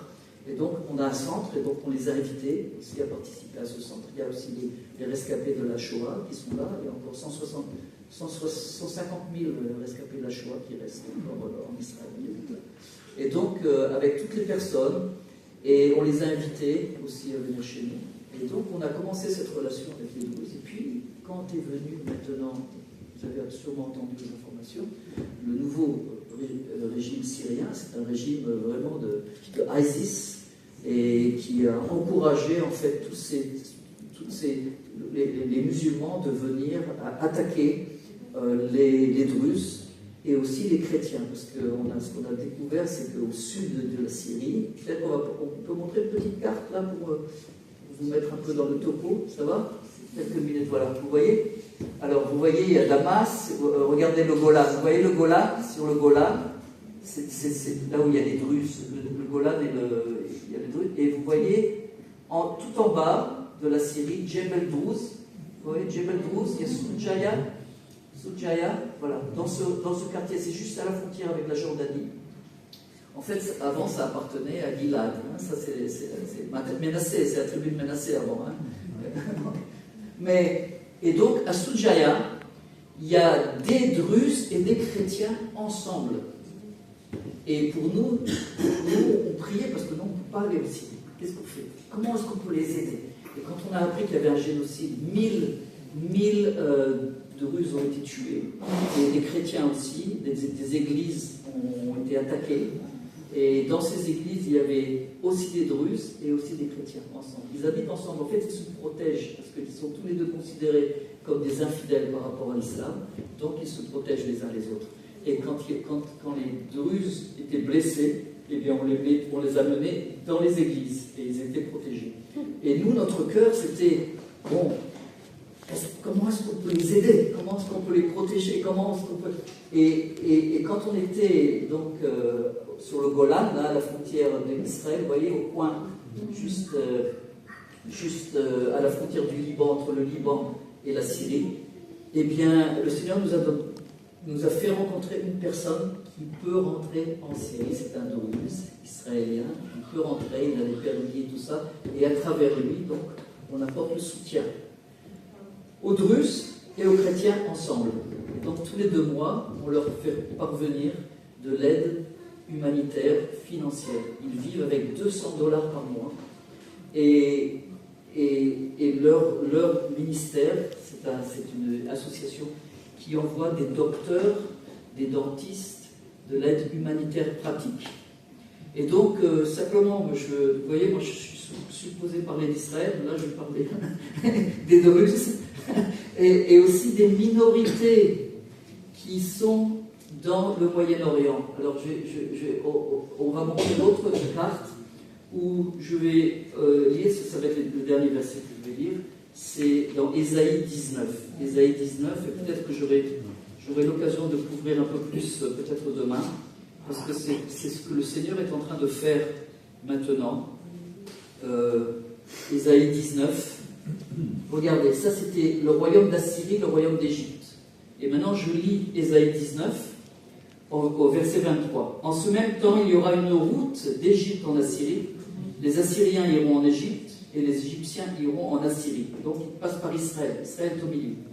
Les Égyptiens avec les Assyriens serviront l'Éternel. En ce temps-là, Israël sera lui 3e.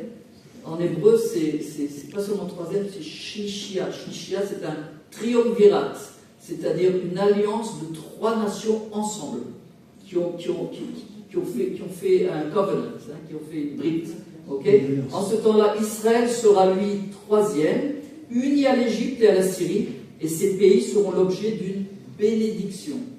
L'Éternel des armées les bénira en disant « Béni soit l'Égypte, mon peuple ». On en parlera ça demain. La Syrie, l'œuvre de mes mains, et Israël, mon héritage. Et simplement pour vous montrer sur cette carte qu'en fait, le Seigneur est en train de faire quelque chose de spécial avec la guerre qui se passe en Israël contre l'islam, parce que ce n'est pas contre le Hamas seulement, mais c'est l'islam. Et tous les minorités qui vivent dans ces régions de la Syrie, c'est l'Irak, la Syrie, l'Arménie, le Kurdistan, toutes ces régions-là, en fait, toutes les minorités sont sous danger de l'islam. Et Israël est appelé à être la lumière des nations. Comment est-ce qu'on peut être la lumière des nations pour nos voisins, pour les Druzes? C'est très facile. Nous avons une armée, nous avons des soldats qui sont aussi dans des minorités, Druzes, chrétiens, qui sont dans notre armée, et donc de pouvoir protéger ces minorités qui sont sous vrai génocide des musulmans. Et donc, ce qu'on a vu, c'est que l'armée israélienne est intervenue une fois, elle a arrêté ce génocide, il y avait 1000 personnes qui avaient déjà été tuées, mais il faut prier pour le courage que nous, notre gouvernement, ait le courage de comprendre que notre appel n'est pas seulement pour notre peuple même, mais pour toutes les minorités qui sont sous persécution. Alors on parle des Druzes, on parle des Alaouites, on parle des chrétiens, mais on parle aussi des Kurdes. Et les Kurdes sont vraiment les alliés d'Israël. Et aussi l'Iran. Et j'étais très content de rencontrer cette dame iranienne avec le drapeau iranien à la marche de Lausanne et qui dit « Oui, moi j'aime Israël, on aime Israël. » Les Iraniens aiment Israël. Et ils sont rentrés en contact avec nous. Surnaturellement, des gens croyant en Yeshua et qui nous ont dit « On a besoin d'Israël. Le Moyen-Orient a besoin d'Israël. Le Moyen-Orient a besoin d'un Israël qui puisse protéger ses minorités. Notre combat n'est pas contre la chair ni le sang. » Et de voir ces personnes et ces versets qui nous montrent qu'en fait, il y a des pays qui parlent arabe qui vont être contre Israël, mais il y a aussi des pays qui vont être alliés avec Israël. Il va y avoir des covenants, des alliances, l'Égypte, et ce qui se passe en Assyrie, en Irak, les Kurdes, et tout. Et ça, c'est ce qui est en train de se mettre en place. Alors moi, on parle de discerner les temps. Moi, je vais vous dire, le Moyen-Orient est en train de changer. Les frontières de Sykes-Picot, de la Première Guerre mondiale, fait entre les Français et les Anglais, vont être changées. Vous allez voir, il va y avoir des changements. Déjà, chez nous, il y a déjà des changements en Israël, j'en parlerai demain. Mais mon temps est arrivé, et la dernière chose que je vais vous montrer, c'est quelqu'un m'a donné un drapeau druze pour vous expliquer. Alors, je vais vous montrer le drapeau druze. Vous voyez? C'est un hybride, c'est un hybride. Alors, les Druzes, ils habitent dans différents pays. Bleu et blanc, c'est quoi? Israël. C'est Israël, ils habitent en Israël. D'accord? Jaune, c'est quoi? La Syrie. La Syrie. Vert, c'est la Jordanie. Et rouge, c'est le Liban. Donc, ils habitent dans tous ces pays et c'est leur drapeau. Je crois que c'est un drapeau qui va peut-être changer. Pour le moment, c'est leur drapeau. Simplement pour savoir que tous ces pays, en fait, qui rassemblent les Druzes, mais qui rassemblent aussi les chrétiens et qui rassemblent aussi les minorités. Voilà, donc, je vais vous demander de prier pour Israël, mais aussi pour nos voisins, afin que le salut puisse entrer et que Israël devienne une lumière pour les nations. Amen. Amen. Voilà, on va prier ensemble. Amen. Voilà, on va se lever. On va remercier le Seigneur pour ce qu'il fait en Israël et au Moyen-Orient. Merci Seigneur, tu agis, tu bouges, tu changes Seigneur même les frontières de nos pays et les alliances.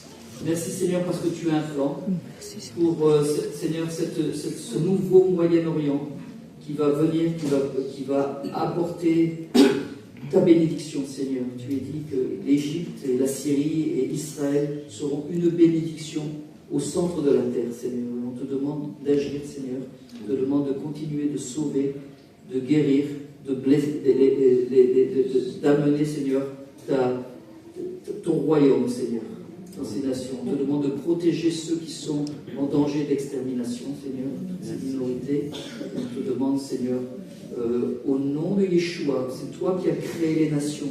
Toutes les nations viendront et t'adoreront, Seigneur, au nom de Yeshua. Merci pour tes plans, Seigneur, qui ne sont pas seulement pour Israël. Tu utilises Israël pour être ton instrument à bénir les nations, Seigneur, au nom de Yeshua. Amen. Amen. Et amen. Voilà. Merci.